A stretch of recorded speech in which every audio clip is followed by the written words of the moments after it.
Imagine controlling every dollar that flows between America and China. Every transaction, every trade deal, every financial instrument. Now imagine taking a 10% cut of all of it. That's exactly what one city accomplished for over 600 years, becoming so wealthy that a single merchant family could buy and sell entire kingdoms.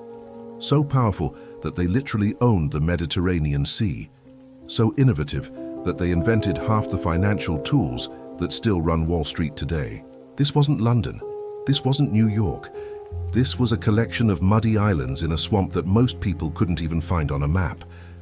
But what nobody knows is how Venice pulled off the greatest economic heist in human history. How they turned geographic disadvantage into unstoppable advantage. How they created the world's first global financial network from absolutely nothing. The secret wasn't military conquest or natural resources. It was something far more brilliant and ruthless. They invented modern capitalism itself, then used it to control the entire medieval world. Venice didn't just participate in international trade, they owned it. They didn't just use money, they controlled who could create it, move it, and profit from it. They built the first multinational corporations, the first stock markets, the first investment banks, and the first global currency system.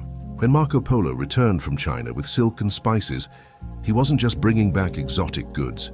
He was bringing back intelligence that Venice would use to corner every market from London to Beijing. When Venetian ships dominated the seas, they weren't just transporting cargo. They were running the medieval equivalent of Amazon, Google, and Goldman Sachs combined. At their peak, Venice was generating more wealth than the Holy Roman Empire. A single Venetian trading voyage could earn more profit than most countries collected in taxes. Their bankers were lending money to kings and emperors across 3 continents. But the real story isn't just about wealth. It's about how a handful of merchant families figured out that controlling information and financial flows was infinitely more powerful than controlling territory or armies. They created a system so sophisticated that it would take the rest of the world 400 years to catch up. This is the story of how Venice became the medieval world's financial puppet master, and why their innovations still control how money moves around the world today. Welcome to the rise and fall of history's first financial empire. Today, when we think about global financial centers, we picture gleaming skyscrapers in Manhattan, trading floors in London, or tech campuses in Silicon Valley. We imagine sophisticated computer networks, complex derivatives, and trillion-dollar algorithms moving money at the speed of light. But over 1,000 years ago, the most advanced financial system on Earth was running out of a collection of marshy islands in northern Italy, where merchants in wooden boats were revolutionizing how money, information, and power flowed across continents. Venice in the medieval period wasn't just successful, it was impossibly, almost supernaturally successful. For over 6 centuries, this single city-state controlled more international trade than entire empires. They generated more wealth per capita than any society before or since. They created financial innovations that modern bankers still use today. The numbers are staggering. At its peak in the 14th century, Venice was home to 180,000 people, but controlled roughly 50% of all trade between Europe and Asia. A typical Venetian merchant earned more in a single year than a European peasant would see in 20 lifetimes. The city's government collected more tax revenue than the Kingdom of France, despite having a population smaller than modern-day Salt Lake City. But what made Venice truly unprecedented wasn't just the scale of their wealth, it was how they accumulated it. This wasn't a society built on conquest, natural resources, or agricultural surplus. Venice was built on pure financial engineering. They figured out how to make money from money itself, how to profit from other people's trade, and how to turn information into unstoppable economic advantage. The story begins in one of the most unlikely places imaginable, a mosquito-infested swamp where refugees were hiding from barbarian invasions. These weren't sophisticated financiers or experienced merchants. They were farmers, fishermen, and craftspeople who had fled to the only place their enemies couldn't follow them. Islands in the middle of a lagoon that flooded twice daily. What happened next challenges everything we think we know about how economic power develops. Instead of expanding outward through military conquest like every other medieval power, Venice expanded inward through financial innovation. Instead of trying to control territory, they focused on controlling trade routes. Instead of building armies, they built trading networks. The genius of Venice lay in recognizing something that no other medieval society understood. In an interconnected world, controlling the flows of commerce was more valuable than controlling the sources of production. You didn't need to own the silk farms in China or the spice plantations in India. You just needed to control how silk and spices moved from east to west. Venice became the medieval world's middleman, but they weren't passive intermediaries. They were active architects of a global economic system designed to channel wealth through their city. They created the first international banks, the first standardized currencies, the first commodity exchanges, and the first multinational corporations. More importantly, they figured out how to monetize information in ways that wouldn't be seen again until the internet age. Venetian merchants didn't just buy and sell goods. They bought and sold knowledge about market conditions, political developments, and trading opportunities across 3 continents. The system they built was so sophisticated that it survived the fall of the Byzantine Empire, the rise of the Ottoman Empire, the discovery of America, and the opening of direct sea routes to Asia. For over 600 years, no matter how much the world changed around them, Venice remained at the center of global finance. But Venice's success story is also a cautionary tale about the limits of financial power. The same innovations that made them wealthy also made them vulnerable. The same networks that connected them to global markets also exposed them to global competition. The same financial engineering that generated unprecedented profits also created unprecedented risks. By the 16th century, Venice was facing challenges that their medieval business model couldn't solve. New trade routes had broken their geographic monopoly. New financial centers were competing with their innovations. New technologies were making their traditional advantages obsolete. The decline of Venice reveals something profound about the nature of economic power in a connected world. Financial dominance, no matter how sophisticated, is ultimately temporary. The innovations that create competitive advantage eventually spread to competitors. The networks that generate wealth eventually route around monopolistic control. But Venice's legacy isn't just about their rise and fall. It's about the financial tools and business models they created that still shape how the global economy works today. Modern banking, international trade finance, currency exchange, commodity markets, and even corporate governance all trace their origins back to innovations that Venetian merchants developed in medieval workshops and counting houses. When you use a credit card, you're using a system descended from Venetian letters of credit. When companies issue stock, they're using structures based on Venetian trading companies. When central banks manage currency exchange rates, they're applying principles that Venetian financiers perfected 700 years ago. The story of Venice is ultimately the story of how financial innovation can create extraordinary wealth and power, but also how that same innovation inevitably spreads beyond its creators. It's a story about the rise of capitalism, the birth of globalization, and the eternal tension between innovation and regulation, between profit and stability, between local control and global integration. Understanding how Venice became the medieval world's financial capital isn't just historical curiosity. It's essential for understanding how financial power works in any era. The same forces that made Venice wealthy are still shaping global markets today. The same innovations that gave Venice competitive advantage are still creating fortunes in Silicon Valley, Wall Street, and financial centers around the world. Venice proved that in a connected world, the most valuable asset isn't land or resources or even military power. It's the ability to innovate faster than your competitors, to process information more effectively than your rivals, and to build networks that others depend on but cannot replicate. Let me take you back to the year 697 CE, to a collection of muddy islands where a small group of refugees was about to accidentally invent modern capitalism. Chapter 1. Swamp Empire 697 CE. In a mosquito-infested lagoon off the coast of northern Italy, a group of refugees was making a decision that would reshape the global economy for the next 1,000 years. These weren't ambitious entrepreneurs or sophisticated financiers. They were scared, desperate people who had fled inland cities to escape the latest barbarian invasion. Lombard warriors had swept through northern Italy, burning cities and enslaving populations.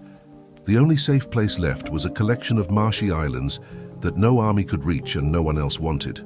The refugees called themselves Venetians, after the Roman province of Venetia that no longer existed. They were about to build something unprecedented, the world's first financial empire. The genius of what happened next wasn't immediately obvious. In fact, it looked like the opposite of genius. While every other medieval society was trying to control land and build walls, the Venetians were embracing their geographic limitations and turning them into competitive advantages. The lagoon that isolated them from land-based threats also connected them to sea-based opportunities. The tides that made their islands uncomfortable for habitation also made them perfect for shipbuilding and navigation. The marshes that couldn't support traditional agriculture forced them to specialize in trade and manufacturing. But the real breakthrough came from their political innovation. Instead of choosing a traditional king or adopting feudalism like the rest of medieval Europe, the Venetians created something unprecedented, a merchant republic designed specifically to maximize trade and profit. In 697, they elected their first doge, not a monarch with absolute power, but a chief executive whose authority was limited by a complex system of checks and balances designed to prevent any individual from accumulating too much control over Venice's growing commercial operations. The political structure was revolutionary because it was designed by merchants for merchants. Every major decision was evaluated based on its impact on trade relationships and profit margins. Venice became the world's first society where commercial considerations outweighed military, religious, or aristocratic concerns. The early Venetians understood something that wouldn't become conventional wisdom for another 500 years. In an interconnected world, commercial networks were more valuable than military territories. You could make more money facilitating other people's trade than by trying to conquer and control the sources of that trade. This insight led to Venice's first major strategic decision. Instead of trying to expand inland and compete with land-based powers, they would expand outward across the sea and become the essential middleman between East and West. The timing was perfect. The fall of the Western Roman Empire had disrupted traditional trade routes, but demand for Eastern goods, silk, spices, precious metals, and luxury items remained strong in European markets.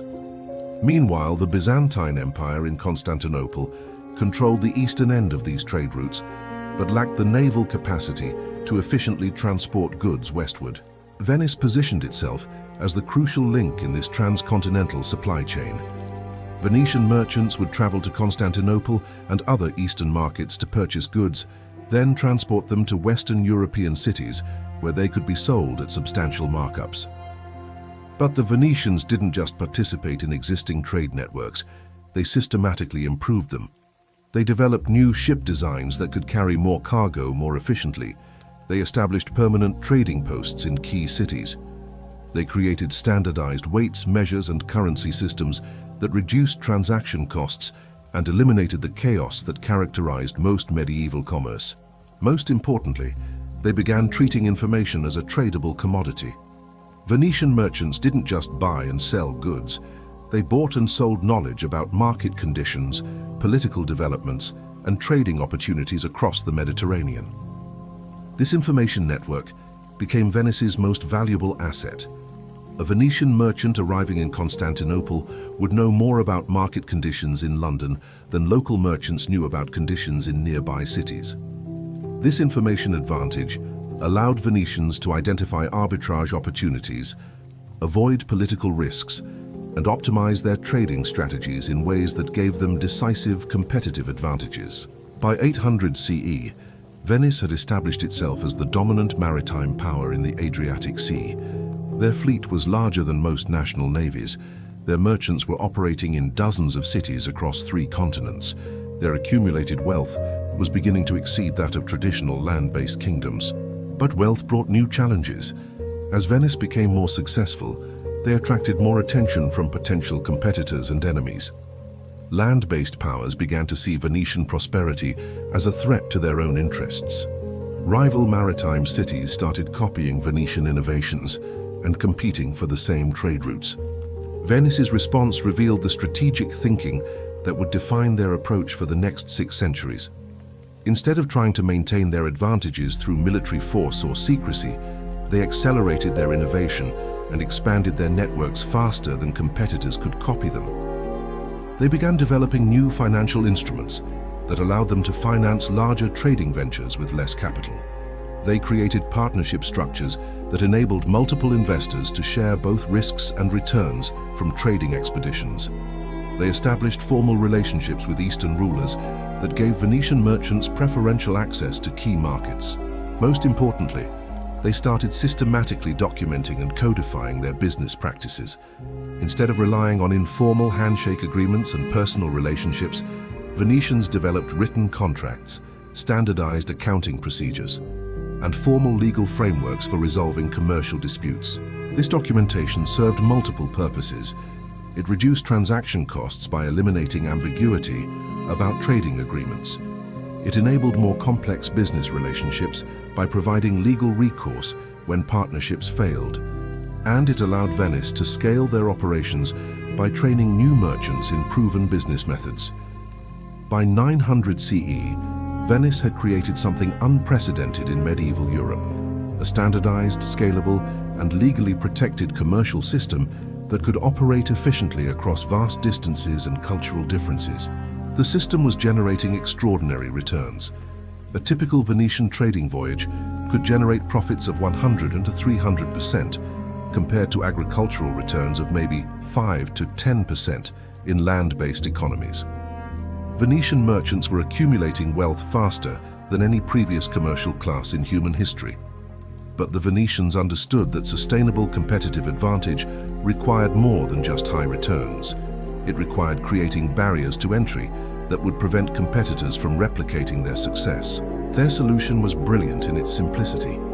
Instead of trying to keep their innovations secret, they would use their accumulated wealth to build infrastructure that competitors couldn't replicate quickly or cheaply. Venice began investing their trading profits in shipbuilding facilities, port infrastructure, and warehouse complexes that gave them permanent operational advantages. They developed specialized manufacturing capabilities for producing goods that Eastern markets demanded. They established financial reserves that allowed them to weather temporary setbacks that might bankrupt smaller competitors. Most importantly, they started building what we would now recognize as the first multinational corporation. Instead of operating as individual merchants or small partnerships, Venice began coordinating their commercial activities through large, professionally managed trading companies that could pursue long-term strategies across multiple markets simultaneously. These companies represented a fundamental innovation in business organization. They combined the capital resources of multiple investors, the expertise of professional managers, and the legal protections of formal incorporation into entities that were more powerful and resilient than any previous form of commercial organization. By 1000 CE, Venetian trading companies were operating permanent offices in dozens of cities, maintaining fleets of hundreds of ships, and coordinating commercial activities across the entire Mediterranean region and beyond. The transformation was remarkable. In just 300 years, Venice had evolved from a collection of refugee settlements into the most sophisticated commercial organization in the world. They had created new forms of business organization, new financial instruments, new legal frameworks, and new operational methods that gave them decisive advantages over every potential competitor. But Venice's early success was just the foundation for what was coming next.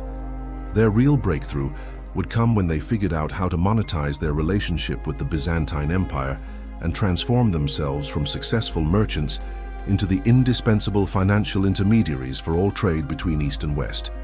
The stage was set for Venice to become not just a successful trading city, but the beating heart of the medieval global economy. Chapter 2, Eastern Gateway, 1082 CE. In the Golden Halls of Constantinople, the Byzantine Emperor Alexios I was signing a document that would change the course of global economic history. He was granting Venice unprecedented trading privileges throughout the Byzantine Empire, complete exemption from all customs duties, the right to establish permanent trading colonies in every major Byzantine port, and most importantly, exclusive access to the profitable trade routes connecting Europe to Asia. The emperor thought he was hiring Venetian naval support for his wars against the Normans. What he was actually doing was handing Venice the keys to the medieval world's most lucrative economic opportunity. The Golden Bull of 1082, as historians call this agreement, transformed Venice from a successful regional trading power into the dominant force in international commerce. But the real genius wasn't in negotiating these privileges. It was in how Venice used them to fundamentally restructure the global economy in their favor. Before 1082, trade between East and West followed ancient patterns that had existed since Roman times. Byzantine merchants controlled the eastern markets, Italian city-states competed for Western access, and Arab traders dominated the crucial middle segments of transcontinental trade routes. Venice's new privileges allowed them to bypass this entire system. They could now purchase goods directly from producers in Constantinople, Alexandria, and other eastern cities, transport them efficiently to Western markets, and capture all the profit margins that had previously been divided among multiple intermediaries. But Venice didn't just exploit their new privileges, they systematically expanded them. Within a decade of the Golden Bull, Venetian merchants had established permanent trading posts in over 50 Byzantine cities. They had negotiated similar agreements with other Eastern rulers. They had created a network of commercial relationships that gave them preferred access to virtually every valuable trade route in the known world. The scale of what Venice accomplished was unprecedented. By 1100 CE, roughly 80% of all goods flowing between East and West passed through Venetian hands. They weren't just participating in international trade, they were international trade. The numbers reveal the magnitude of Venice's success. A single large Venetian trading expedition could generate more profit than most European kingdoms collected in annual taxes. The city's customs revenues exceeded the total government budgets of much larger territorial states. Individual Venetian merchant families accumulated wealth that rivaled the treasuries of major empires. But Venice's real innovation wasn't just in accumulating wealth, it was in creating financial systems that could efficiently manage and deploy that wealth to generate even greater returns. The challenge was logistical. Traditional medieval commerce operated on simple buy low, sell high principles with immediate cash transactions. But Venice's operations were becoming too large and complex for cash-based trading. They needed new financial instruments that could handle delayed payments, shared risks, and long-term investments across vast distances. Venice's solution was to invent modern commercial banking. Venetian merchants began offering financial services, currency exchange, commercial loans, credit arrangements, and investment partnerships that enabled much larger and more sophisticated trading operations. The breakthrough came with the development of what historians call the commenda, a revolutionary partnership structure that allowed multiple investors to pool their capital for large trading ventures, while sharing both risks and returns according to predetermined formulas. Here's how it worked. A wealthy Venetian investor would provide capital for a trading expedition. An experienced merchant would contribute expertise and management. Additional partners might contribute ships, warehouses, or political connections. When the expedition returned, profits would be divided according to each partner's contribution and risk exposure. The commenda system solved multiple problems simultaneously. It allowed Venice to finance larger trading operations than any individual merchant could afford. It distributed risks across multiple investors, reducing the chance that a single failed expedition could bankrupt its backers. And it created incentives for specialization, encouraging the development of professional classes focused on different aspects of commercial operations. More importantly, the commenda created something unprecedented, a liquid market for commercial investments. Instead of tying up capital in individual trading ventures for months or years, investors could buy and sell partnership shares, creating secondary markets that made commercial investments more attractive and accessible. By 1150, Venice had hundreds of active commenda partnerships operating simultaneously across dozens of trade routes. The total capital deployed through these partnerships exceeded the GDP of most European countries. Venice had essentially created the world's first stock market, centuries before anyone else thought to formalize such arrangements. But Venice's financial innovations went beyond just partnership structures. They were also pioneering new approaches to currency exchange, international payments, and commercial credit that would eventually revolutionize how money moved across borders. The problem was practical. Medieval Europe used dozens of different currency systems with constantly fluctuating exchange rates. A Venetian merchant might purchase goods in Constantinople with Byzantine bezants, transport them to London, where they would be sold for English pounds, then need to convert those pounds back to Venetian ducats for the next trading cycle. Managing these currency conversions was expensive, risky, and time-consuming. Small errors in exchange rate calculations could eliminate trading profits. Currency fluctuations could turn profitable expeditions into financial disasters. The complexity of multi-currency transactions limited the scale and scope of international trading operations. Venice solved this problem by creating the medieval world's first international banking network. Venetian banks established permanent offices in major trading cities across Europe and the Eastern Mediterranean. These offices could handle currency conversions, extend commercial credit, and facilitate international payments without requiring the physical transportation of coins and precious metals. The system worked through what we would now recognize as early forms of letters of credit and wire transfers. A Venetian merchant in Constantinople could deposit Byzantine coins with the local Venetian bank office and receive a letter of credit that could be redeemed for English pounds at the Venice bank office in London. This eliminated the risks and costs associated with transporting large amounts of currency across dangerous medieval trade routes. It also created float, the temporary use of deposited funds that Venetian banks could invest to generate additional profits while providing currency exchange services. By 1200, the Venetian banking network was handling international payments for merchants from dozens of countries. Non-Venetian traders increasingly depended on Venetian financial services to conduct their own international operations. Venice had become not just a trading power, but the essential financial infrastructure that made large-scale international commerce possible. The transformation was profound. Venice was no longer just selling goods, they were selling financial services.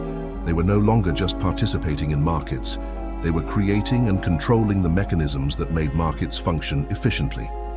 This evolution from trading to banking represented a fundamental shift in Venice's economic strategy. Instead of generating wealth through traditional commercial margins, they were generating wealth through financial intermediation. Instead of competing with other merchants for trading opportunities, they were providing the financial tools that enabled all merchants to operate more effectively. The shift was extraordinarily profitable.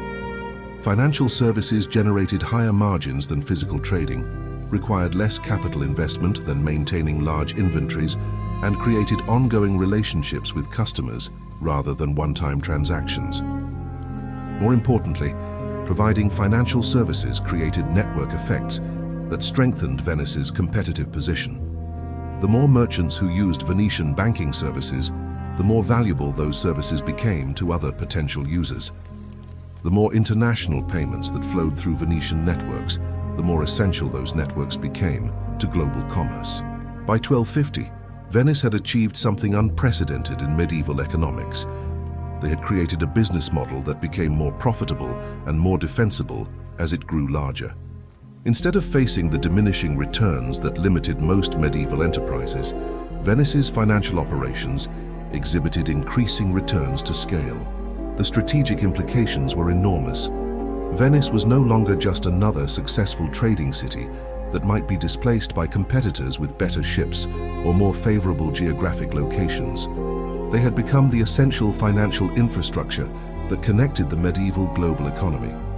Displacing Venice would now require not just building better ships or negotiating better trade agreements, but creating alternative financial networks sophisticated enough to handle international commerce at the scale that Venice had made possible. No other medieval power had the expertise, capital, or institutional capabilities to replicate what Venice had built. The Venetians had created their own form of economic moat, a competitive advantage so deep and wide that crossing it would require investments that potential competitors couldn't afford to make. But Venice wasn't finished innovating. Their success in banking and financial services was about to lead to even more revolutionary developments in how they organized and financed commercial operations. The next phase of Venice's evolution would transform them from successful bankers into the architects of a new form of capitalism that prioritized financial returns over territorial control, commercial networks over military conquest, and innovative business models over traditional forms of economic organization. Chapter 3. Banking Revolution, 1171 CE. In a modest building overlooking Venice's Grand Canal, something was happening that would revolutionize global finance for the next 800 years. The Venetian government was issuing the world's first government bonds. They called them prestiti, forced loans that wealthy Venetians were required to purchase to fund the state's military and commercial operations. But these weren't simple IOUs that would be repaid when convenient. They were sophisticated financial instruments that paid regular interest, could be bought and sold in secondary markets, and created a new asset class that would eventually grow to dominate global financial markets. The innovation emerged from necessity. Venice's expanding commercial operations required massive capital investments, larger fleets, more warehouses, extensive port facilities, and permanent trading posts across 3 continents. Traditional taxation couldn't generate funds quickly enough or at sufficient scale to finance these investments. But Venice's merchant elite had accumulated enormous private wealth through their trading operations. The challenge was creating financial mechanisms that could mobilize this private capital for public purposes while providing attractive returns to investors. The prestiti system was Venice's brilliant solution. Instead of simply confiscating wealth through taxation, Venice would borrow it through voluntary purchases of government bonds that offered competitive investment returns. The bonds paid annual interest of 5%, higher than most alternative medieval investments, but lower than the risks associated with individual trading ventures. More importantly, the bonds were backed by Venice's growing customs revenues, making them significantly safer than other available investment opportunities. But the real innovation was making the bonds tradable. Unlike previous government loans that locked up investors' capital until maturity, Venetian prestiti could be bought and sold among private investors at market-determined prices. This created something unprecedented, a liquid market for government debt that allowed investors to maintain flexibility while still providing long-term capital to fund state operations. The economic implications were revolutionary. Venice had essentially created a method for converting illiquid government promises into liquid financial assets that investors could trade like any other commodity. Within a decade, a sophisticated bond market had emerged around the prestiti. Professional traders specialized in buying and selling government securities. Price fluctuations reflected changing assessments of Venice's creditworthiness and future earning capacity.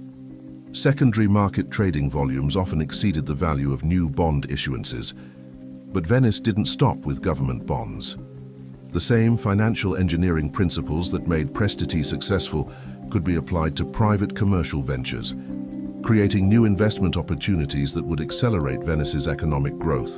The breakthrough came with the development of what historians call societas, joint stock companies, that combined elements of the traditional commenda partnership with the tradable securities features of government bonds. Here's how it worked. Venice's largest trading operations would be organized as permanent companies with professional management and diversified investment portfolios.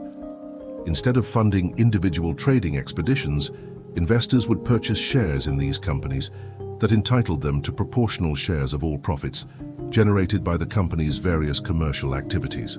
The shares could be bought and sold in secondary markets, creating liquidity for investors while providing stable long-term capital for company operations.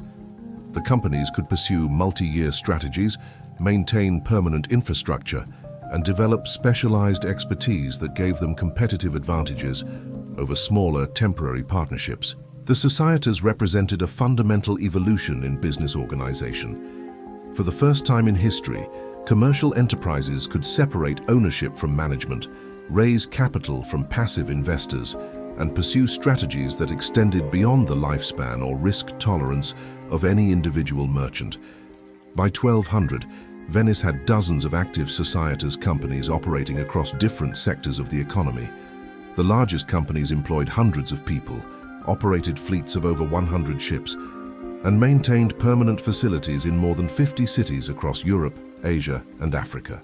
But the real breakthrough was how these companies used their access to capital markets to pursue strategies that were impossible for traditional merchant partnerships. The Arsenal of Venice provides the perfect example.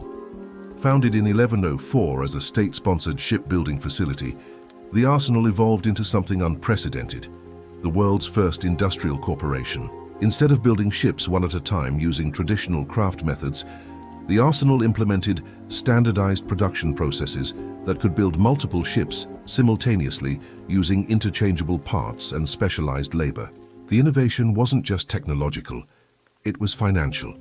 The Arsenal's standardized production methods required massive upfront investments in facilities, tools, and worker training that no individual merchant could afford.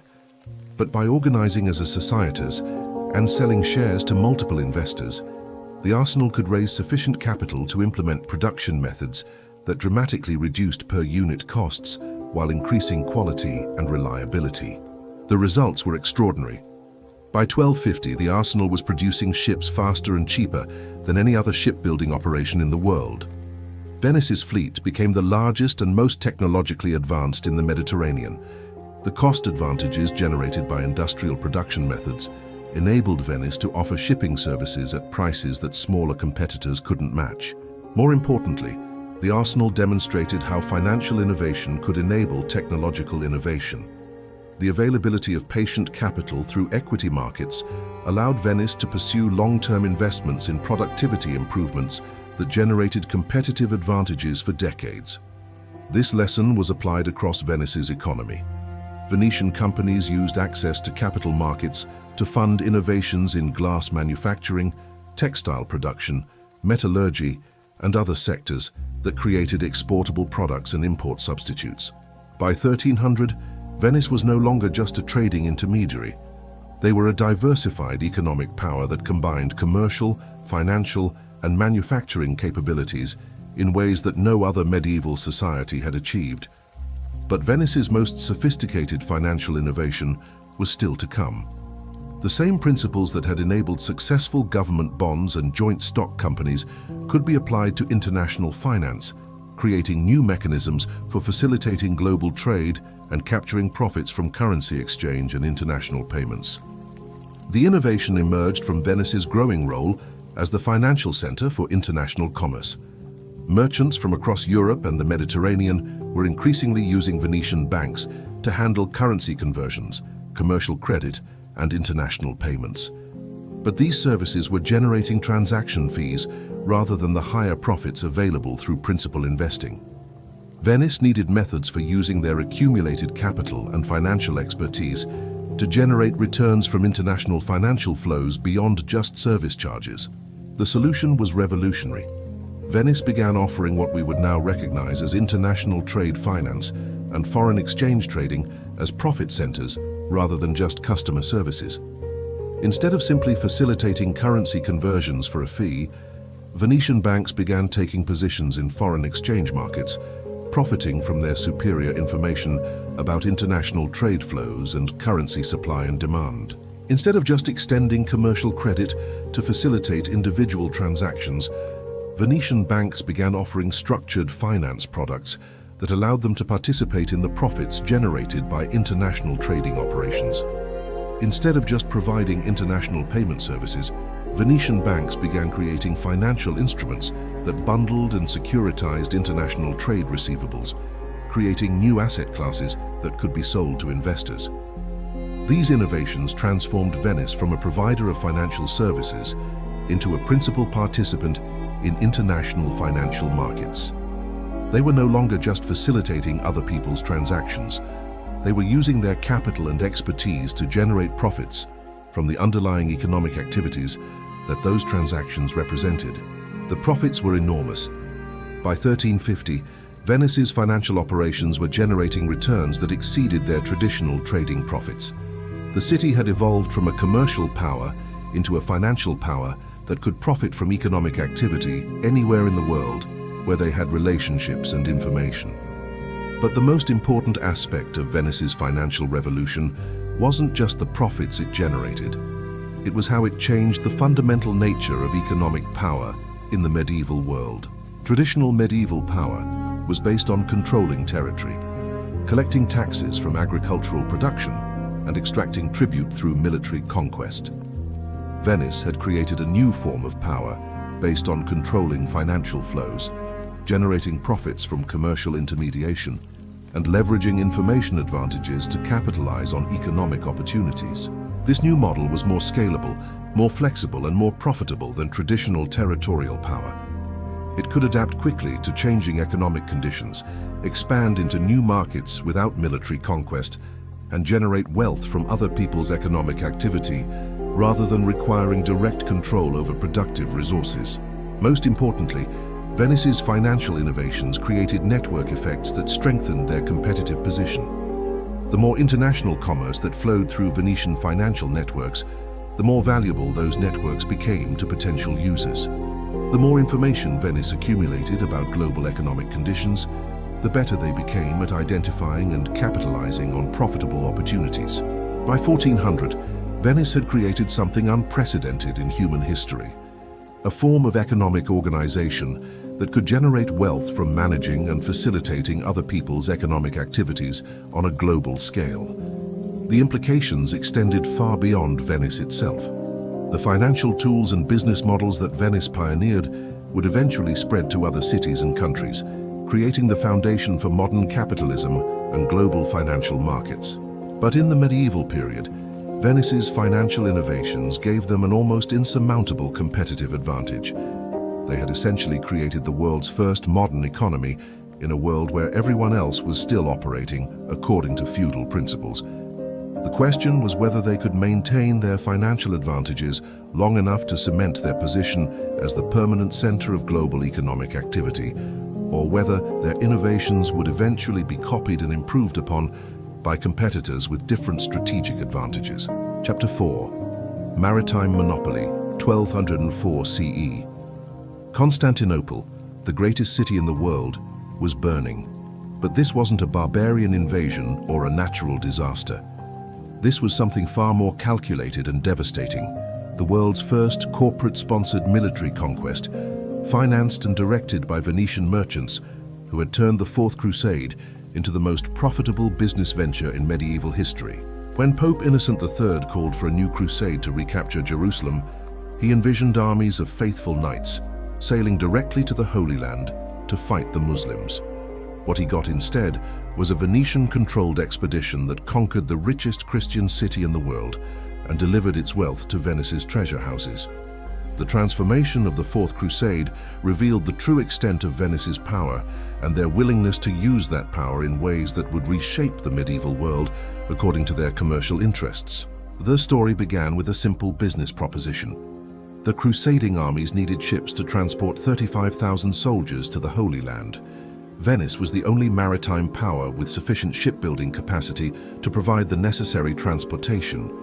Doge Enrico Dandolo, Venice's blind but brilliant leader, negotiated what appeared to be a straightforward commercial contract. Venice would provide transportation for 85,000 silver marks, an enormous sum that would require the Crusaders to mortgage their kingdoms to afford the passage. But Dandolo had structured the deal to ensure that the Crusaders couldn't meet their payment obligations without Venetian assistance. When the armies assembled in Venice in 1202, they had raised only 51,000 of the 85,000 marks required for transportation.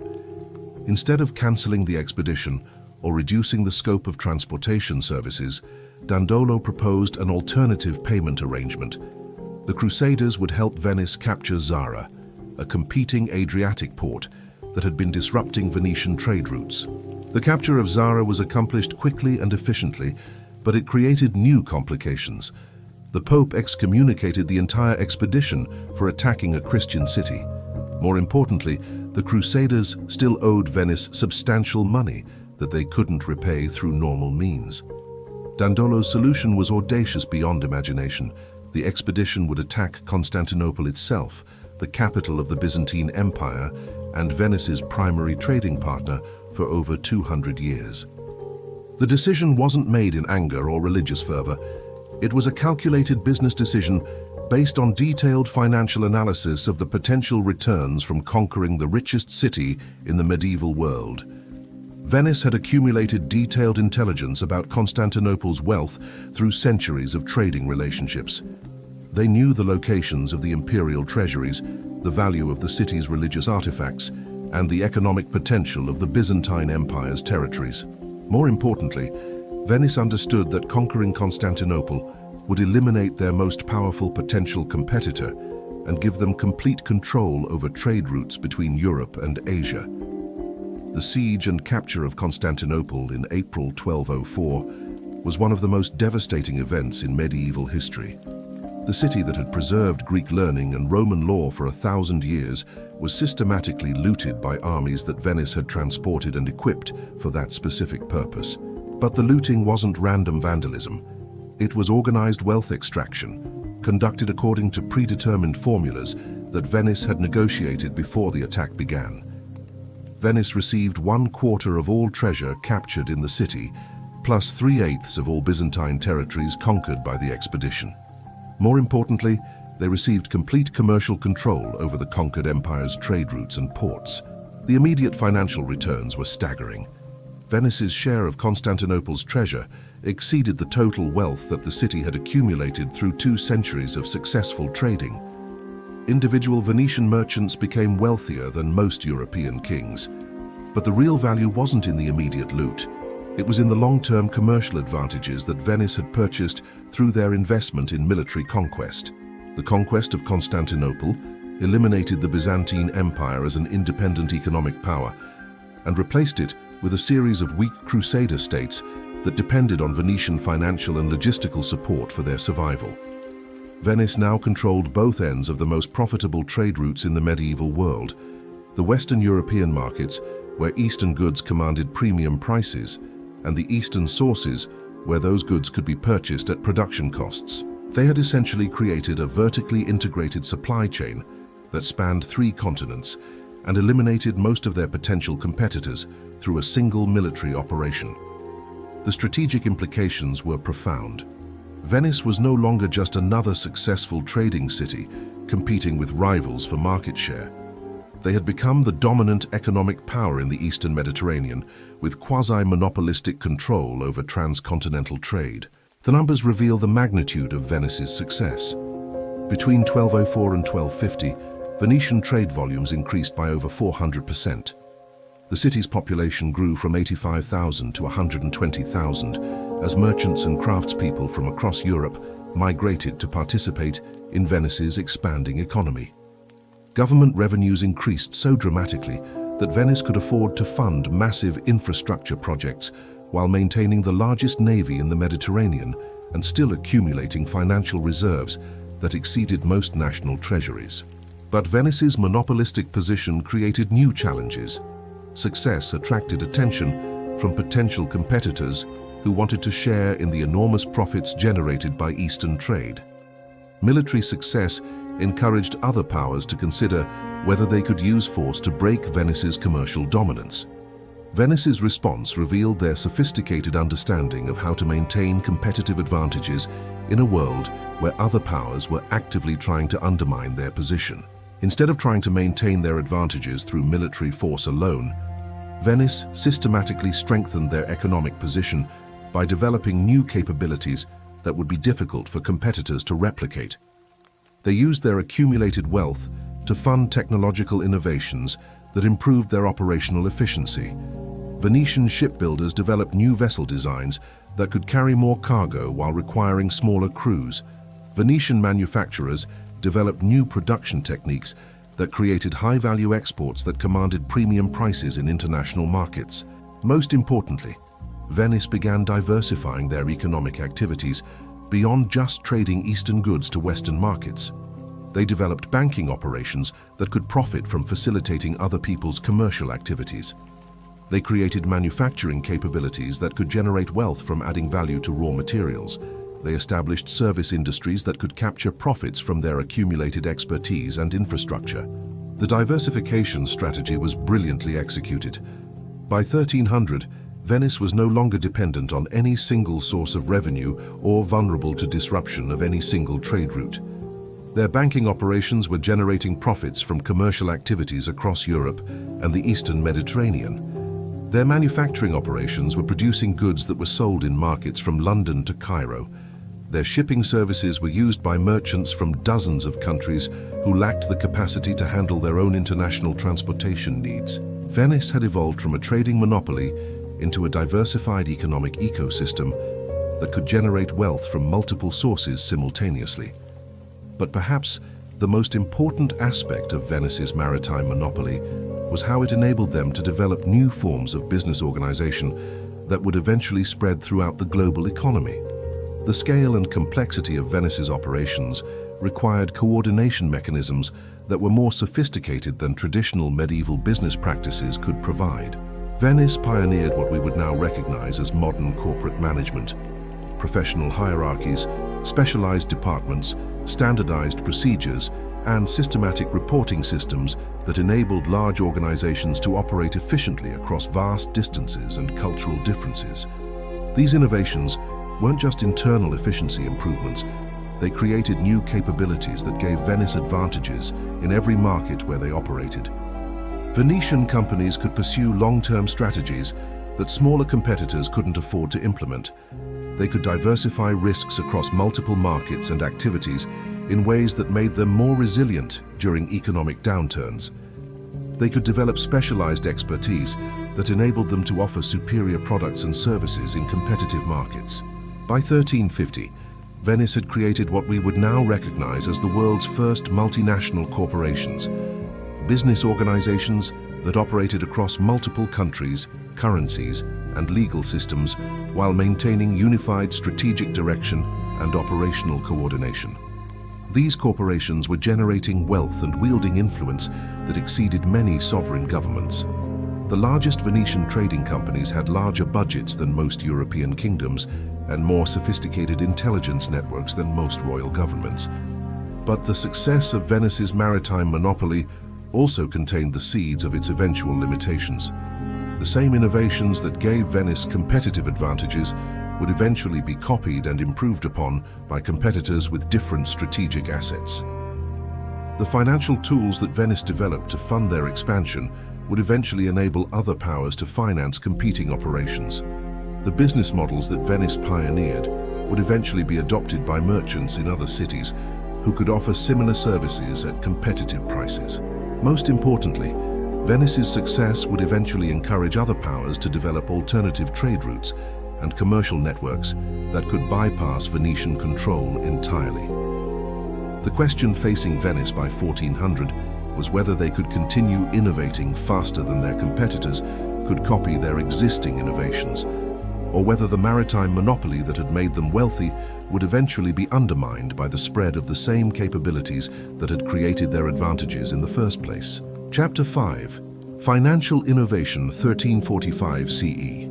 In the Rialto district of Venice, something unprecedented was happening that would transform global economics forever. The world's first commodity exchange was opening for business. This wasn't just a marketplace where merchants could buy and sell goods. This was a sophisticated financial institution where investors could trade contracts for future delivery of commodities, hedge against price fluctuations, and speculate on market movements using financial instruments that wouldn't be fully understood by economists for another 600 years. The Venetian Commodity Exchange represented the culmination of centuries of financial innovation that had transformed Venice from a simple trading city into the world's first modern financial center. But the exchange was just the visible manifestation of a much deeper transformation in how Venice approached wealth creation and risk management. Behind the scenes, Venetian financiers were developing new mathematical tools, new accounting methods, and new business concepts that would eventually become the foundation of modern capitalism. The innovation began with a practical problem. Venice's trading operations had become so large and complex that traditional methods of financing and risk management were no longer adequate. A typical major Venetian trading expedition in 1345 might involve 20 ships, 500 crew members, and cargo worth over 100,000 ducats. more than the annual budget of most European kingdoms. The expedition might visit 15 different ports, conduct business in 8 different currencies, and take 18 months to complete a full trading cycle. Managing the financial risks associated with such operations required more sophisticated tools than the simple partnership agreements and cash transactions that had sufficed for smaller medieval trading ventures. Venice needed methods for financing large operations without requiring individual investors to provide enormous amounts of capital. They needed ways to hedge against currency fluctuations, weather delays, and political disruptions that could turn profitable expeditions into financial disasters. They needed mechanisms for sharing risks among multiple parties while providing appropriate returns to each participant. The solutions that Venice developed would fundamentally change how financial markets operated throughout the world. The first breakthrough was the development of standardized commodity contracts that could be bought and sold before the underlying goods were actually produced or delivered. Here's how it worked. A Venetian merchant planning to purchase spices in Alexandria could sell contracts for those spices to buyers in London months before the expedition departed Venice. The London buyers would pay a predetermined price for delivery of specified quantities and qualities of spices at a future date. This system benefited everyone involved. The London buyers secured guaranteed access to Eastern goods at predictable prices. The Venetian merchant received cash up front that could be used to finance the expedition.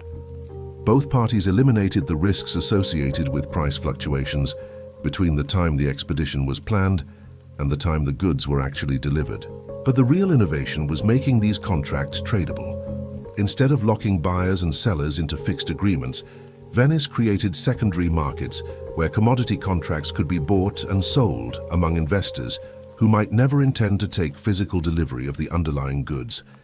This created something unprecedented, a financial market where the value of contracts was determined by investors' assessments of future supply and demand conditions rather than just current market prices. Sophisticated investors could purchase contracts when they believed future prices would be higher than current contract prices, then sell those contracts at a profit when market conditions changed. Merchants could use contract markets to hedge against adverse price movements that might eliminate their trading profits. The commodity exchange became a mechanism for distributing risks among investors who were best positioned to bear them while providing price discovery services that made markets more efficient for everyone. But Venice's financial innovations went far beyond just commodity contracts. They were also developing new approaches to banking, credit, and international finance that would revolutionize how money moved across borders and how commercial ventures were funded. The breakthrough was Venice's creation of what we would now recognize as international correspondent banking networks. Instead of relying on physical transportation of coins and precious metals to conduct international business, Venice developed systems where financial obligations could be transferred through bookkeeping entries across multiple banking institutions. The innovation solved multiple problems simultaneously. It reduced the costs and risks associated with transporting valuable currencies across dangerous medieval trade routes. It accelerated the speed of international transactions by eliminating the time required for physical transportation. It created opportunities for banks to profit from currency exchange and credit services rather than just facilitating payments. Most importantly, it enabled much larger and more complex international trading operations by providing reliable mechanisms for financing and settlement that didn't depend on cumbersome physical commodity exchanges. By 1350, Venice's correspondent banking network included permanent relationships with financial institutions in over 100 cities across Europe, Asia, and Africa. A Venetian merchant could deposit ducats in Venice and withdraw local currency in Cairo, London, or Constantinople through letters of credit that were honored by partner banks throughout the known world. The network effects were powerful. The more cities that joined Venice's correspondent banking system, the more valuable that system became to merchants conducting international business. The more international payments that flowed through Venetian networks, the more information Venice accumulated about global economic conditions and trading opportunities. Venice had essentially created the medieval equivalent of the modern international banking system, with themselves at the center of all major financial flows. But perhaps Venice's most revolutionary financial innovation was their development of what historians call public debt markets, sophisticated mechanisms for government financing that would eventually become the foundation of modern government bond markets. The innovation emerged from Venice's need to finance large-scale military and infrastructure investments without imposing excessive taxes that might discourage commercial activity. Traditional medieval governments financed extraordinary expenses through special taxes, forced loans, or confiscation of private property. These methods were economically disruptive and politically destabilizing, often causing more damage to the economy than the benefits generated by the spending they financed. Venice developed a more sophisticated approach. Instead of forcing immediate payment of extraordinary expenses, Venice would issue interest-bearing debt instruments that could be purchased voluntarily by investors, seeking attractive returns on their accumulated wealth. The key innovation was making government debt tradable in secondary markets. Investors who purchased government bonds weren't locked into holding them until maturity.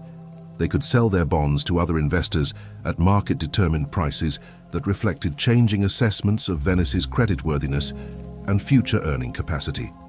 This created a liquid market for government debt that provided flexibility for investors while enabling the government to access long-term capital for strategic investments. The system was extraordinarily successful. Venice's government bonds consistently traded at prices that implied interest rates lower than those available on most alternative investments, reflecting investors' confidence in Venice's ability to service its debts through growing commercial revenues. More importantly, the bond market created a new asset class that could absorb the large amounts of capital that Venice's merchants were accumulating through their trading activities. Instead of searching for increasingly risky trading opportunities to deploy their wealth, Venetian investors could purchase government bonds that provided steady returns while supporting the infrastructure investments that made their trading activities more profitable. By 1400, Venice's public debt markets were so sophisticated that they included multiple classes of bonds with different maturity dates, interest rates, and risk characteristics. Professional bond traders specialized in arbitraging price differences between different bond issues. Institutional investors developed portfolio strategies that balanced government bonds against commodity contracts, trading company shares, and real estate investments. Venice had created what was essentially a modern financial market, centuries before other societies developed the institutions and expertise needed to operate such systems. But the most important aspect of Venice's financial innovations wasn't just their technical sophistication. It was how they changed the fundamental relationship between government and economic activity. Traditional medieval governments were extractive institutions that consumed economic resources through taxation and regulation. Venice had created a symbiotic relationship where government activities were designed to support and enhance private economic activities that generated the revenues needed to service government debts. This alignment of incentives encouraged Venice's government to pursue policies that maximized long-term economic growth rather than short-term revenue extraction. It created a virtuous cycle where successful private economic activity generated government revenues that funded infrastructure investments that supported even more successful private economic activity. The model was so successful that it eventually spread to other Italian city-states and then throughout Europe, creating the foundation for modern relationships between governments and financial markets. But Venice's financial innovations also created new vulnerabilities. The sophistication of their financial systems made them dependent on continued confidence from investors and trading partners. The complexity of their operations made them vulnerable to disruptions that might cascade through interconnected markets and institutions. Most importantly, the success of their financial innovations encouraged competitors to develop alternative systems that could challenge Venice's dominance of international finance. The question facing Venice by 1450 was whether their financial innovations had created sustainable competitive advantages or whether they had simply accelerated the development of global financial markets that would eventually rout around Venetian control. Chapter 6: Crushing Competition. By 2010, Amazon had achieved something unprecedented in business history. They controlled the infrastructure that their competitors needed to survive. What happened next would make Rockefeller's destruction of independent oil companies look restrained by comparison. The weapon Amazon wielded wasn't just predatory pricing or exclusive deals, it was platform manipulation. Because millions of businesses depended on Amazon for customer access, Amazon could destroy competitors simply by changing algorithms, adjusting search results, or modifying platform policies. Here's the most devastating example. In 2012, Amazon identified that Quidsy, the parent company of diapers.com, was their biggest threat in baby products. Instead of competing on price or service, Amazon launched what they internally called Operation Bear Hug, a systematic campaign to destroy Quidsy through platform manipulation. First, Amazon began selling diapers at 30% below cost, funded by profits from other product categories. When Quidsy tried to match these prices, Amazon lowered them further. But the real devastation came when Amazon started promoting their own diaper subscriptions over Quidsy's products in search results and recommendations. Customers searching for baby diapers on Amazon would see Amazon's subscription service prominently displayed, while Quidsy's superior products were buried on page 4 of results. Even customers who specifically searched for diapers.com products would see Amazon alternatives prominently featured as sponsored recommendations. Within 18 months, Quidsy's revenue had dropped 60% despite having better customer service and more reliable delivery. They couldn't compete with Amazon's below-cost pricing, and they couldn't reach customers effectively due to algorithmic suppression. In 2010, Amazon acquired Quidsy for $545 million, roughly half what the company had been worth before Amazon's attack began.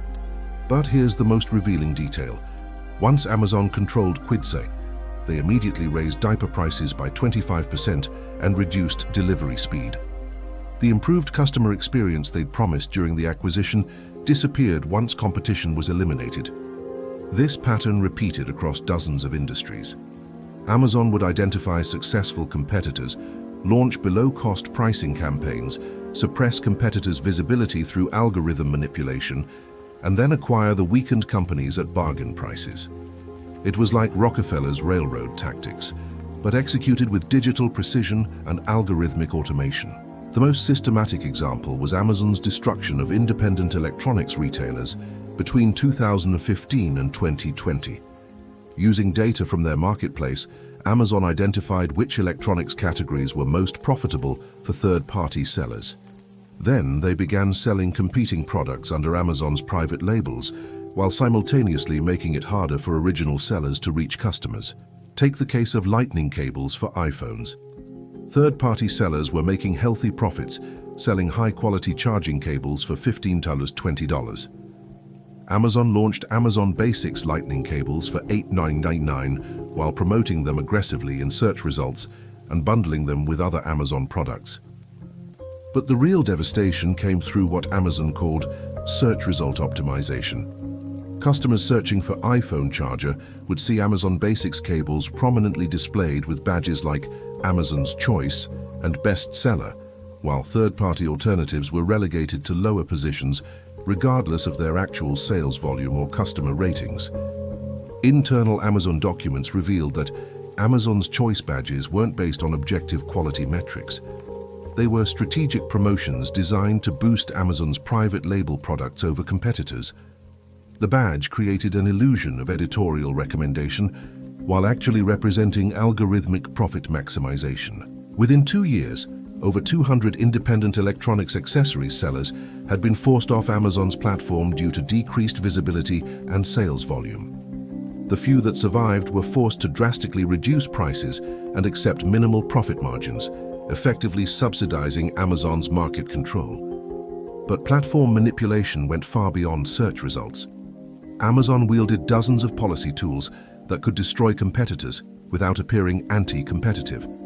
They could suspend seller accounts for minor policy violations, require additional documentation that delayed product launches, or change commission structures that made certain products unprofitable. The most devastating example was Amazon's brand registry system, launched in 2017. Officially, brand registry helped manufacturers protect their intellectual property and control how their products were presented on Amazon.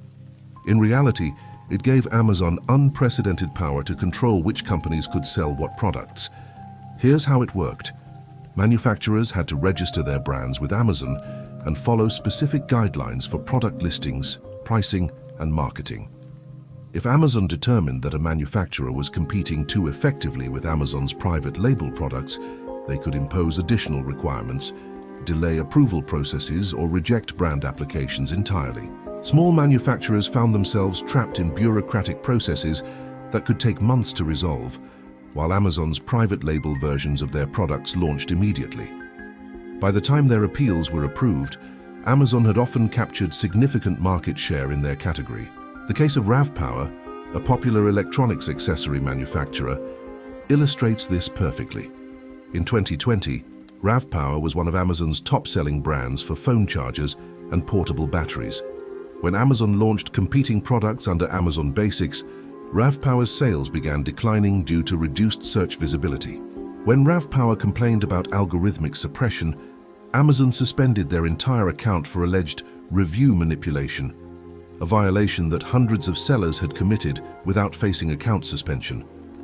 The suspension lasted 6 months, during which Amazon's competing products captured over 70% of RAVPower's previous market share. RAVPower was eventually reinstated, but their business had been permanently damaged. Their customer base had switched to Amazon's alternatives, their search rankings had been reset to 0, and their inventory had been tied up for months. It was economic warfare disguised as policy enforcement, but the most systematic form of competitive destruction was Amazon's use of seller data to enter new markets. Because third-party sellers were required to share detailed analytics with Amazon, the company had unprecedented insight into which products and business models were most successful. Amazon maintained a team of over 100 employees whose job was analyzing seller data to identify acquisition targets and market opportunities. When they spotted a successful product category, they would approach the manufacturer directly and offer to license the product for Amazon's private label brands. If manufacturers refused to work with Amazon, their products would mysteriously begin experiencing reduced search visibility, increased competition from Amazon's alternatives, and stricter policy enforcement. Most manufacturers eventually agreed to Amazon's terms rather than risk being excluded from the platform entirely. This wasn't business negotiation, it was systematic extortion enabled by platform control. Amazon could destroy businesses simply by reducing their access to customers, making it economically irrational to resist Amazon's demands. By 2020, Amazon's competitive destruction tactics had reshaped entire industries. In electronics accessories, Amazon's private label brands controlled over 60% of the market. In home goods, Amazon Basics had become the dominant brand in dozens of categories. In books, Amazon's publishing divisions competed directly with the publishers who depended on Amazon for distribution. The scope of Amazon's market control had reached the point where meaningful competition required either massive capital investment or willingness to operate without access to Amazon's customer base. For most businesses, neither option was viable. But Amazon's competitive dominance was attracting attention from the same force that had eventually broken up Standard Oil. Government regulators who were beginning to understand that market manipulation through platform control might be even more dangerous than traditional monopoly tactics. What Amazon called market optimization, independent retailers experienced as systematic economic warfare. Between 2010 and 2020, over 15,000 retail stores closed permanently across America, a phenomenon economists termed the retail apocalypse. But this wasn't natural market evolution. It was the predictable result of Amazon's coordinated campaign to eliminate physical retail competition. Amazon's strategy for destroying brick-and-mortar retailers was more sophisticated than simple online convenience. They used a combination of predatory pricing, supply chain manipulation, and data warfare that made it impossible for traditional retailers to compete on any dimension that mattered to customers. The case of Toys R Us illustrates this perfectly. In 2012, Toys R Us was still America's largest toy retailer, with over 800 stores and decades of brand recognition. Amazon identified toys as a high-margin category with strong seasonal demand, exactly the type of market where their tactics worked best. Amazon's assault began with predatory pricing on the year's most popular toys.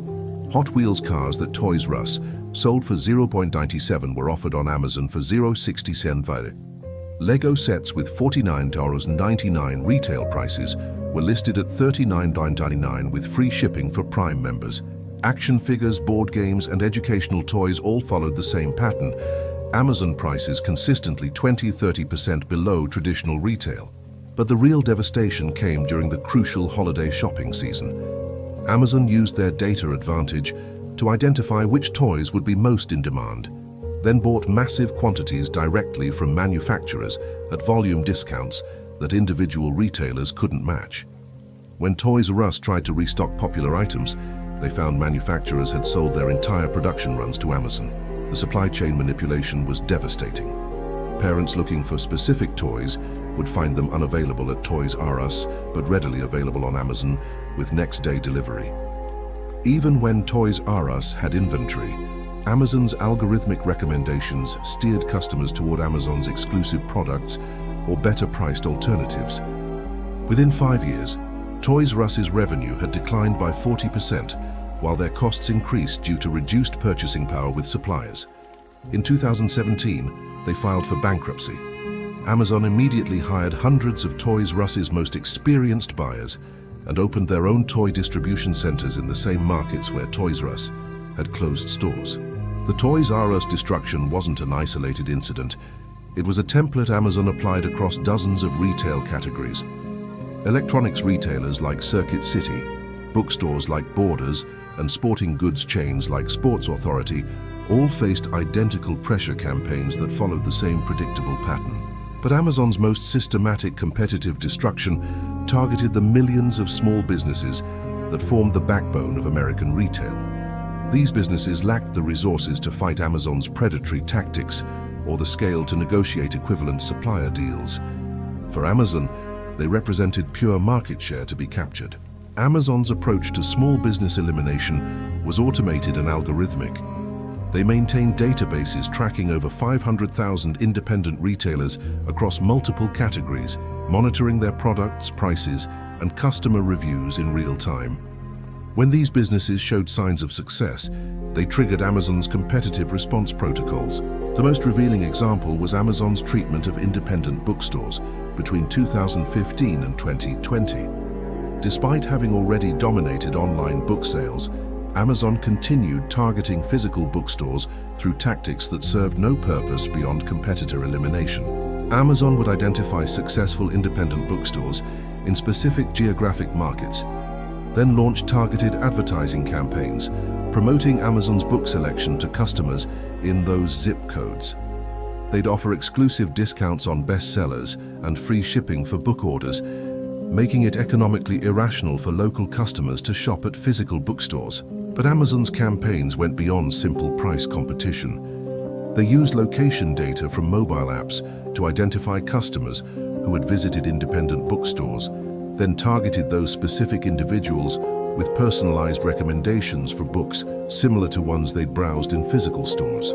This behavioral targeting was devastating for small bookstores. Customers would browse books at local stores, receive personal recommendations from knowledgeable staff, then receive Amazon ads on their phones offering the same books at lower prices with faster delivery.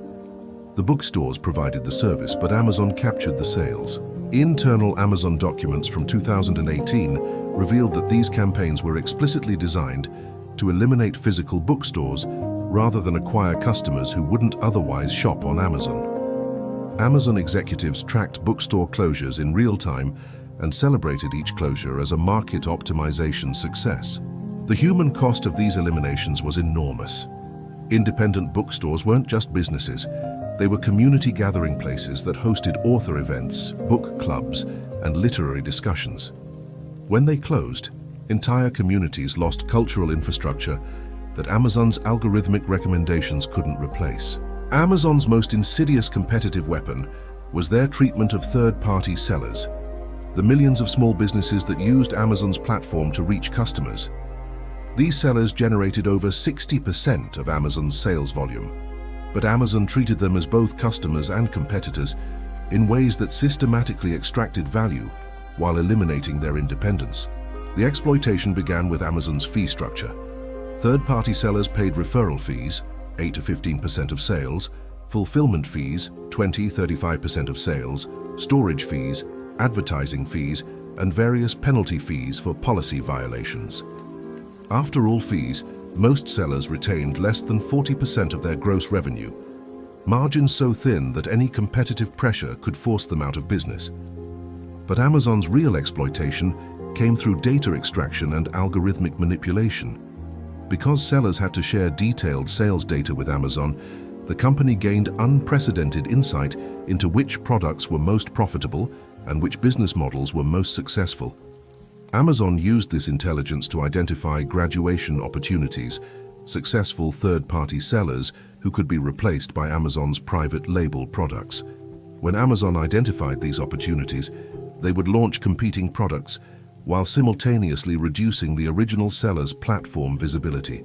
The case of Peak Design, a successful camera accessories manufacturer, illustrates this process perfectly. Peak Design had built a thriving business, selling innovative camera straps and carrying cases through Amazon's marketplace. Their products consistently received 5-star reviews and generated millions in annual sales. In 2019, Amazon launched Amazon Basics camera accessories that were nearly identical to Peak Design's most popular products, but priced 40% lower. Simultaneously, Peak Design's products began experiencing reduced search visibility and increased advertising costs to maintain their previous sales levels. Peak Design's founder, Peter Daring, testified before Congress that Amazon had used their sales data to identify Peak Design's most profitable products, then sourced competing versions from the same overseas manufacturers that Peak Design used. Amazon could offer lower prices because they didn't need to recoup product development costs or build brand recognition.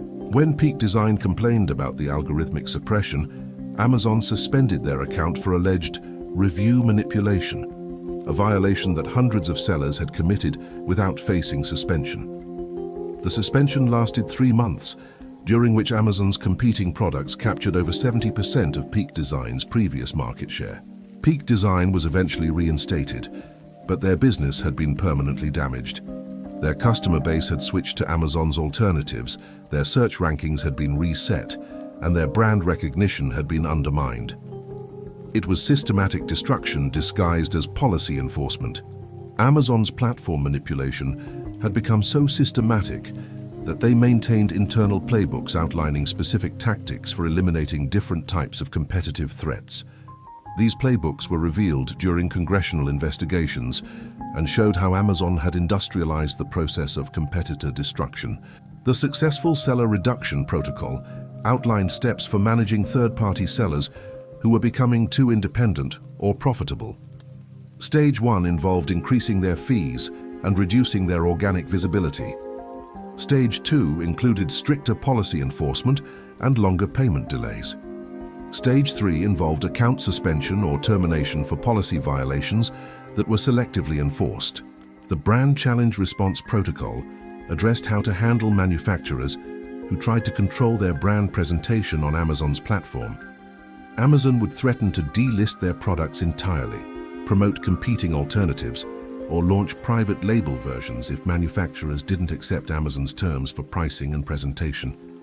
The Market Entry Acceleration Protocol outlined how Amazon should respond when competitors launched new products or services that threatened Amazon's market position. Amazon would immediately launch competing offerings, even if they were inferior, while using their platform control to ensure customers saw Amazon's alternatives first. These protocols were applied systematically across thousands of individual cases. Amazon executives didn't make subjective decisions about competitive threats. They followed standardized procedures designed to eliminate competition while maintaining legal defensibility. The scale of this operation was staggering. Amazon employed over 500 people whose primary job was implementing competitive elimination protocols. They processed over 10,000 competitive threat assessments annually and maintain detailed tracking systems for monitoring the effectiveness of their elimination campaigns. Perhaps Amazon's most damaging competitive impact was their suppression of innovation across multiple industries. Because Amazon could use their platform control and data advantages to rapidly copy and undercut innovative products, entrepreneurs and established companies reduced their investment in new product development. This innovation suppression effect was documented by MIT economists who studied patent filings and product launches in categories where Amazon had significant market control. They found that innovation rates declined by an average of 30% in markets where Amazon maintained dominant platform positions. The mechanism was straightforward. Companies that invested in developing innovative products faced the risk that Amazon would copy their innovations, undercut their pricing, and capture their market share through platform manipulation. Rather than face this risk, many companies simply stopped investing in innovation. The consumer electronics industry provided the clearest example. Between 2015 and 2020, the number of new consumer electronics patents filed by companies other than Amazon, Apple, Google, and Microsoft declined by 40%. Independent inventors and smaller companies couldn't justify the risk of developing products that platform monopolies could easily copy and monetize. Amazon's innovation suppression extended beyond individual products to entire business models. When successful companies developed new approaches to e-commerce, logistics, or customer service, Amazon would rapidly implement competing versions while using their scale advantages to make the original innovators' approaches unsustainable. This created what economists call monopoly-induced innovation stagnation, a market environment where innovation rates decline because potential innovators know their work will be appropriated by dominant platforms. The long-term economic costs of this stagnation far exceeded any short-term efficiency gains from Amazon's operations. By 2020, Amazon's systematic competitive destruction had reshaped entire industries and eliminated hundreds of thousands of businesses. But the full scope of this destruction was only beginning to be understood as government investigators started examining the human and economic costs of platform monopolization. The next phase would determine whether Amazon's competitive dominance could be challenged by regulatory intervention, or whether their platform control had become too entrenched for traditional antitrust enforcement to be effective. Chapter 7. Government Pressure. On July 29, 2020, Jeff Bezos sat before Congress for the first time in Amazon's 26-year history. The House Judiciary Committee's antitrust hearing was supposed to examine whether Amazon had grown too powerful. What it actually revealed was that Amazon had become something far more dangerous than a traditional monopoly. The parallels to Standard Oil's congressional investigations in 1911 were impossible to ignore. Once again, lawmakers were confronting a business empire that had grown so large it threatened the fundamental principles of market competition. But while Rockefeller's monopoly controlled oil, Amazon's influence extended across commerce, technology, media, logistics, and even government infrastructure. A representative, David Cicilline, opened the hearing with a damning statistic. Amazon controls nearly 50% of all online commerce, processes over $300 billion in annual sales, and influences the purchasing decisions of over 150 million Americans. But those numbers barely captured the scope of Amazon's market power. What emerged during 5 hours of testimony was evidence that Amazon had systematically used its platform dominance to eliminate competition through methods that made Rockefeller's tactics look transparent by comparison. The difference was that Amazon's anti-competitive behavior was hidden behind algorithms, buried in terms of service agreements, and disguised as customer innovation. The most damaging revelation came when Representative Jerry Nadler confronted Bezos with internal Amazon emails, showing that the company routinely used third-party seller data to identify successful products, and then created competing versions under Amazon's private labels.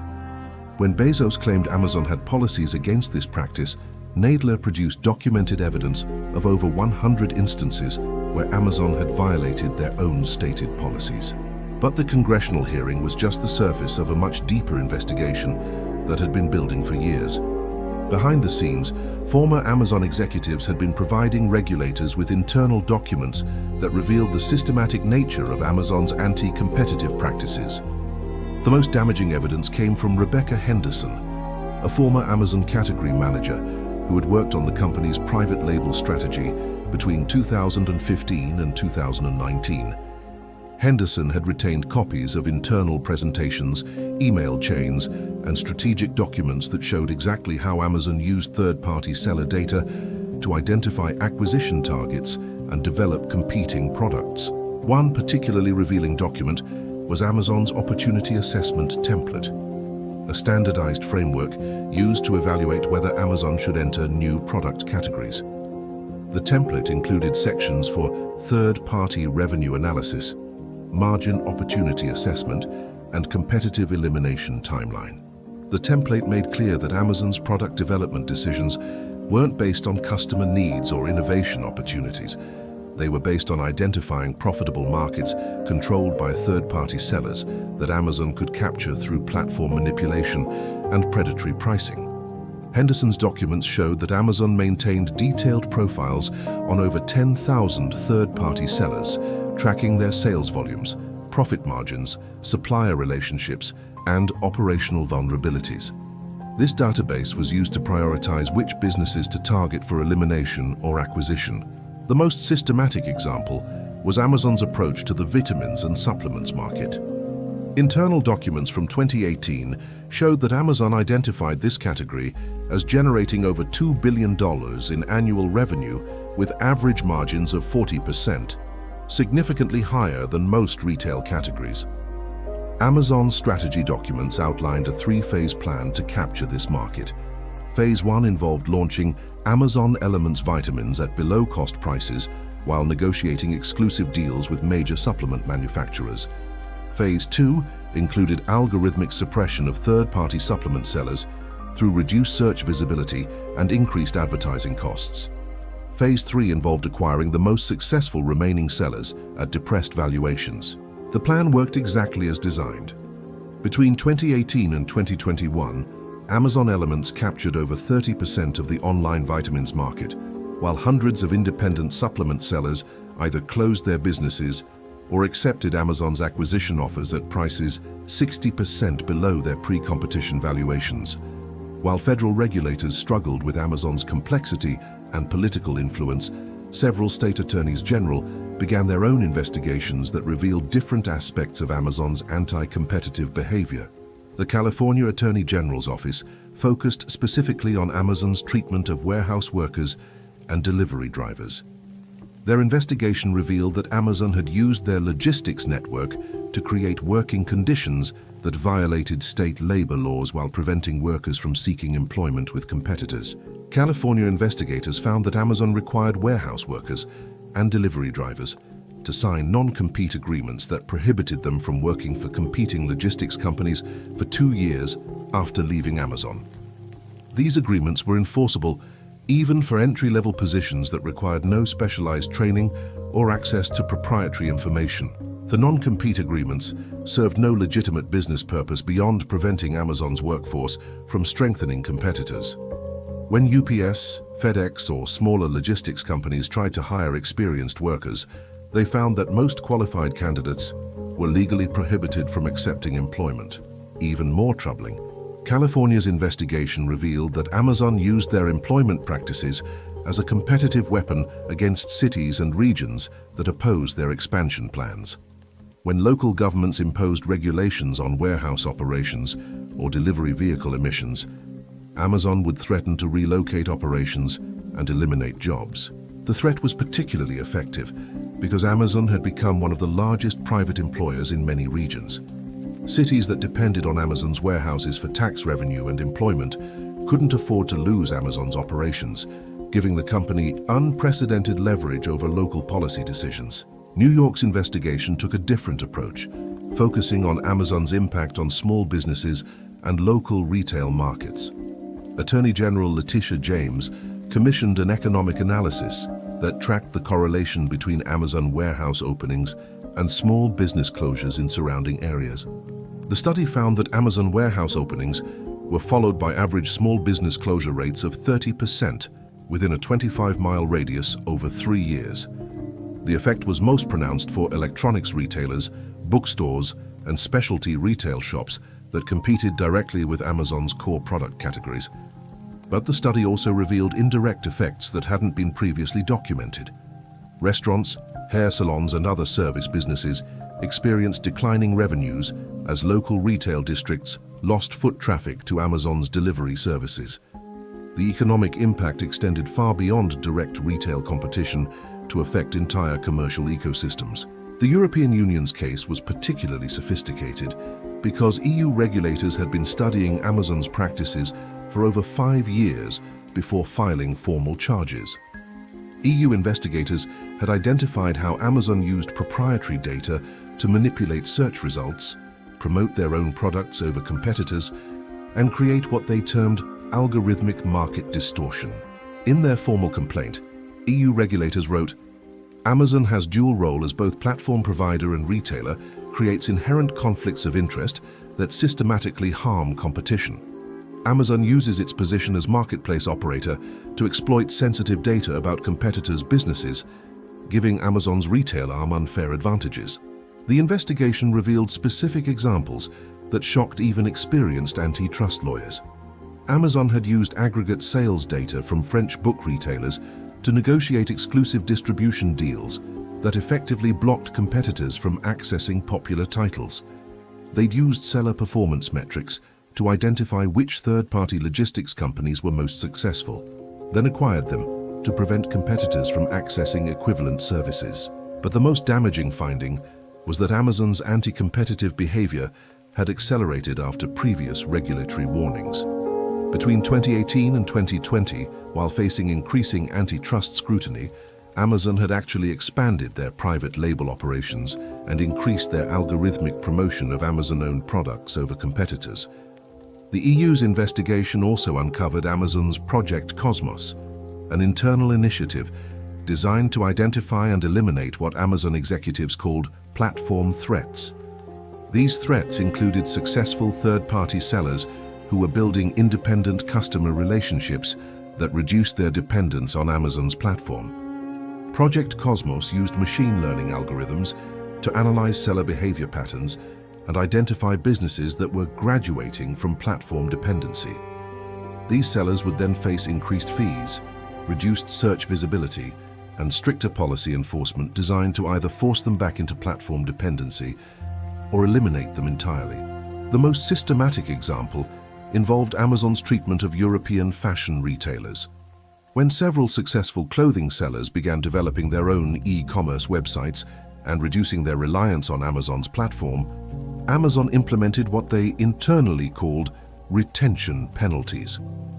These penalties included algorithmic suppression of the seller's products, increased advertising costs to maintain visibility, and delayed payment processing that created cash flow problems. The penalties were applied gradually over several months, making it difficult for sellers to identify Amazon as the cause of their declining performance. But Amazon's regulatory challenges intensified dramatically in 2022 when the Federal Trade Commission, led by Lina Khan, began investigating Amazon for what they termed systematic market manipulation. Khan had written her Yale Law Review thesis on Amazon's monopolistic practices and understood their tactics better than any previous regulator. Khan's appointment as FTC chair represented a fundamental shift in how antitrust law was applied to digital platforms.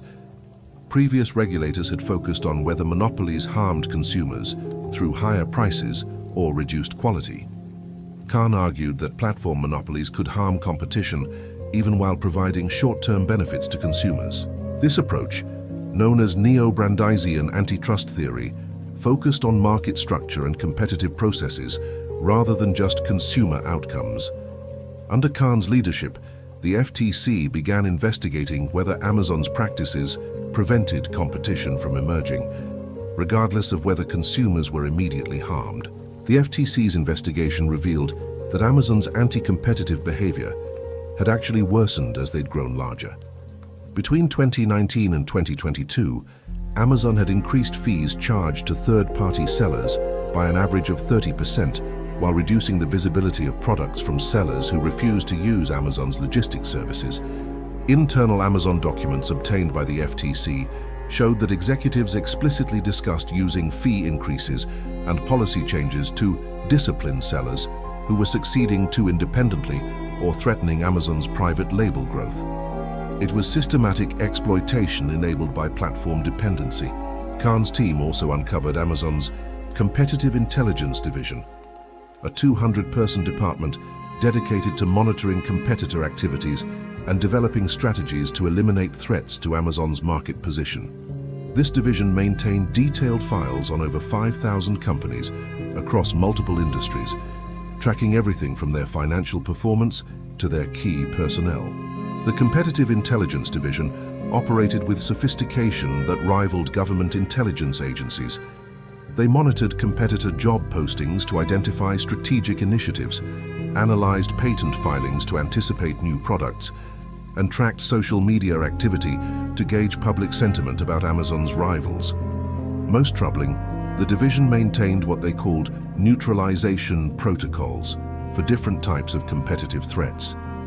These protocols outlined specific tactics for eliminating competitors based on their size, business model, and market position. While the FTC focused on Amazon's marketplace practices, the Senate Commerce Committee launched a parallel investigation into Amazon Web Services and their impact on technology competition. This investigation revealed how Amazon used their cloud computing dominance to gather intelligence on competitors and manipulate software markets.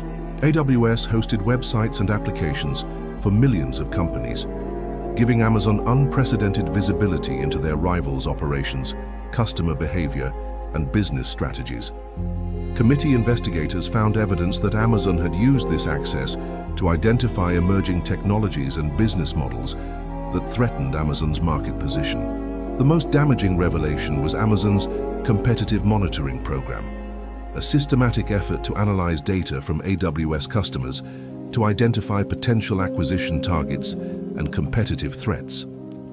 Amazon maintained automated systems that tracked customer usage patterns, identified fast-growing applications, and flagged companies that might challenge Amazon's market dominance. When AWS identified a promising technology or business model, Amazon would often develop competing services while using their platform control to disadvantage the original innovators. The committee found over 50 examples where Amazon had launched services that directly competed with AWS customers, while using their hosting relationship to gain competitive advantages. The investigation also revealed how Amazon used AWS pricing and service policies to influence technology markets. When companies threatened Amazon's interests, they might face increased hosting costs, reduced service priority, or technical difficulties that harmed their performance. Spotify's testimony to the committee was particularly revealing. Spotify executives described how Amazon had used their AWS relationship to gather detailed data about Spotify's user behavior, then launched Amazon Music, with features specifically designed to counter Spotify's competitive advantages. Amazon had also manipulated AWS service quality to harm Spotify's performance during critical periods. When Spotify launched new features or promotional campaigns, they would experience unexplained latency and reliability issues with their AWS infrastructure that didn't affect other customers. By 2023, Amazon was facing coordinated antitrust investigations across multiple jurisdictions for the first time in the company's history. Regulators in the United States, European Union, United Kingdom, Australia, and India were sharing information and coordinating their approaches to prevent Amazon from using jurisdictional arbitrage to avoid enforcement. This international coordination was unprecedented in antitrust history. Previous monopoly cases had been handled by individual countries, allowing companies to shift operations to avoid enforcement. Amazon's global platform structure required coordinated international action to be effective. The UK's Competition and Markets Authority had focused specifically on Amazon's impact on publishing and media markets. Their investigation revealed how Amazon had used their retail dominance to influence content creation and distribution in ways that threatened media diversity and editorial independence. Amazon's control over book sales gave them unprecedented power to influence which books were published, how they were marketed, and what prices consumers paid.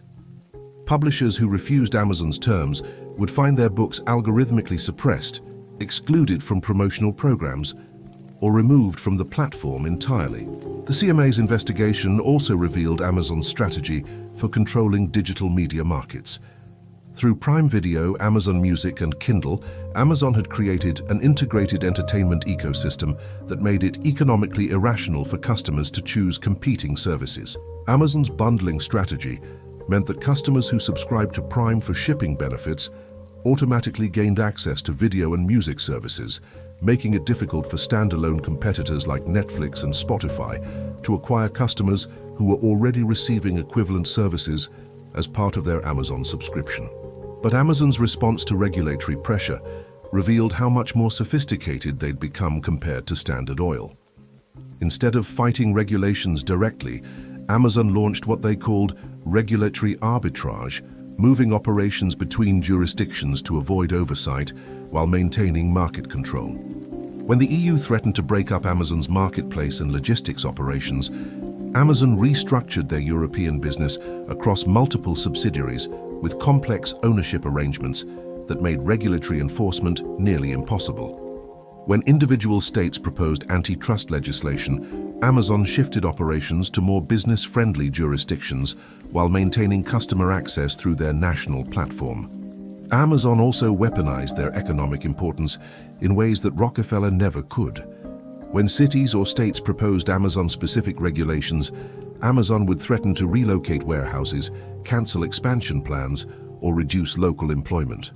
Because Amazon had become such a significant employer and economic driver, local politicians often backed down rather than risk losing Amazon's investment.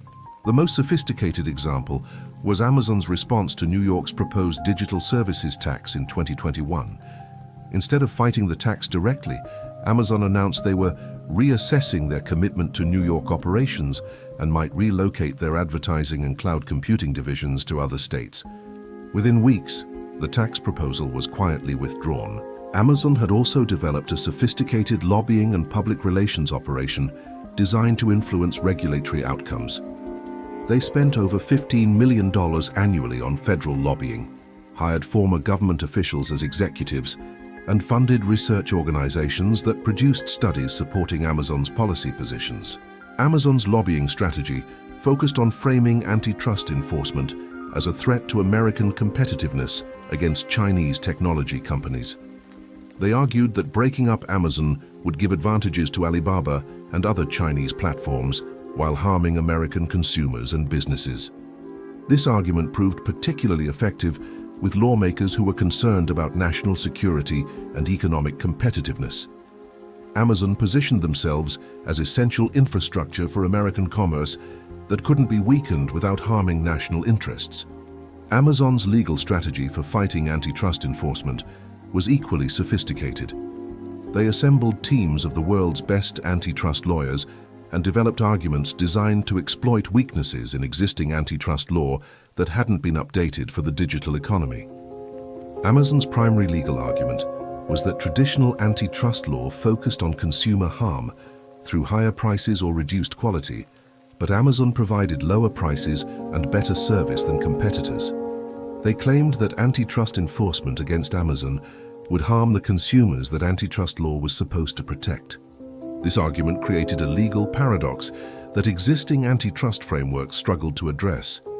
How could regulators prove that a company was harming competition when that company was providing obvious benefits to consumers in the form of lower prices and greater convenience? Amazon's lawyers also argued that their platform actually increased competition by allowing millions of small businesses to reach customers they couldn't access independently.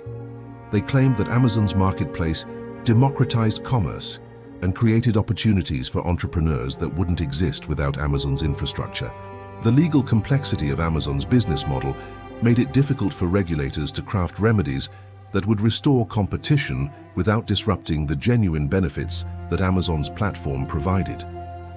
Breaking up Amazon into separate companies might reduce their anti-competitive power, but it could also eliminate efficiencies that benefited consumers and small businesses. Amazon's legal team was also prepared to challenge any enforcement action through lengthy appeals processes that could delay implementation for years. They had studied the Standard Oil case and understood that even successful antitrust enforcement could take decades to complete, during which time Amazon could continue expanding their market control. By 2024, regulators faced an unprecedented enforcement dilemma. Amazon had become so integral to American commerce and infrastructure that aggressive antitrust action could cause economic disruption that harmed the people antitrust law was supposed to protect. Over 2 million businesses depended on Amazon's platform for their survival. Millions of consumers relied on Amazon's logistics for everything from groceries to medical supplies. Government agencies used AWS for critical infrastructure and national security applications. Breaking up Amazon could disrupt these dependencies in ways that caused widespread economic harm, unemployment, and service interruptions. Unlike Standard Oil, which could be broken up without affecting most Americans' daily lives, Amazon had become essential infrastructure for modern economic activity. This integration made Amazon more resistant to traditional antitrust remedies than any monopoly in history. Regulators had to balance the long-term benefits of restored competition against the short-term costs of disrupting essential services. The enforcement dilemma was exactly what Amazon had planned when they built their business model around platform dependency and infrastructure control.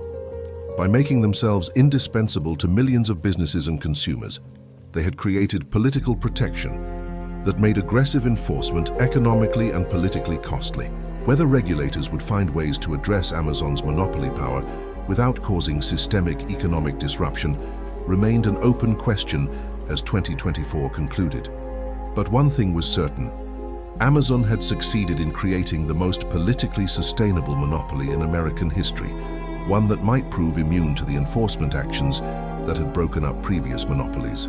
The battle between Amazon and government regulators was far from over, but Amazon had demonstrated that digital monopolies could achieve political protection through economic integration that traditional monopolies had never possessed.